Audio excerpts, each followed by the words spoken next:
एकीकडे UPSC MPSC परीक्षा crack करण्याची स्वप्न पाहणारी, त्यासाठी पुणे, मुंबई, दिल्लीत वर्षानुवर्ष मेहनत करून एखादं पद पदरात पाडण्यासाठी धडपडणारी मुले असताना, दुसरीकडे जिल्हा परिषदेच्या साध्या सरळ सेवा भरतीत पात्र उमेदवार न मिळाल्यानं 50% जागा रिक्त राहण्याची नामुष्की ओढवत असल्याचं चित्र आहे।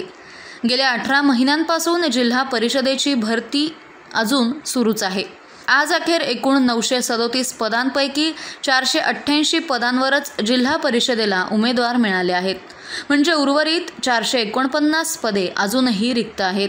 यात अनेक जागांवर शैक्षणिकदृष्ट्या पात्र किंवा ज्या आरक्षणाचे उमेदवार मिळाले नाहीत। एकतर गेल्या 10-12 वर्षापासून जिल्हा परिषदेची नोकर भरती निघत नव्हती।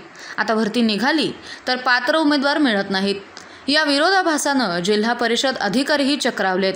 कारण एवढी पदे भरण्यासाठी ज्या त्या प्रवर्गाची बिंदू नामावली अंतिम करणं, पदभरतीला शासनाची परवानगी घेणं, ऑनलाईन परीक्षेसाठी केंद्रनिहाय तयारी करणं, त्याचा निकाल, निवड याद्या, कागदपत्रांची छाननी आणि अखेर नियुक्त्या देणं, एवढी तयारी प्रशासन करतं। तरीही पात्र उमेदवार मिळत नसतील तर जागा रिक्त राहून इतर कर्मचाऱ्यांवर कामाचा ताण येत असल्याचं अधिकारी खासगीत सांगतात। अहिल्यानगर जिल्हा परिषदेनं 19 संवर्गातील 937 पदांसाठी 5 ऑगस्ट 2023 रोजी जाहिरात प्रसिद्ध केली। IBPS या कंपनीकडून भरतीची ही प्रक्रिया सुरू करण्यात आली।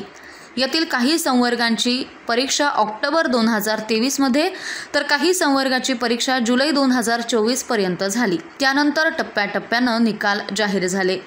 ऑगस्ट 2024 मध्ये निकाल लागलेल्या 7 संवर्गातील 43 उमेदवारांना निवडपत्र वितरित करण्यात आले। 50%हून अधिक अर्ज ज्या संवर्गात होते त्या आरोग्यसेवक, त्यात 50 पुरुष टक्के हंगामी फवारणी, आरोग्यसेवक पुरुष इतर 40%, आरोग्य परिचारिका, कंत्राटी ग्रामसेवक, मुख्य सेविका अशा संवर्गातील एकूण 763 पदांच्या परीक्षेचे वेळापत्रक उशिरा जाहीर झाल्यानं या परीक्षा 30 जुलै 2024 अखेर पूर्ण झाल्या।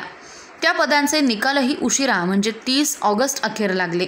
दरम्यान जिल्हा परिषद प्रशासनानं उमेदवारांच्या कागदपत्रांची पडताळणी करून निवड याद्या प्रसिद्ध करून नियुक्ती देण्यासाठी प्रयत्न केले। ऑक्टोबर 2024 मध्ये म्हणजे विधानसभा आचारसंहितेच्या आधी 285 आरोग्य सेविकांना नियुक्ती देण्यात आली। एकूणच आतापर्यंत 937 पैकी 488 पदांसाठी प्रत्यक्षात नियुक्ती देण्यात आली आहे। आता भरती प्रक्रिया सुरू होऊन 1.5 वर्ष लोटलं तरी अजून 449 पदे रिक्त आहेत।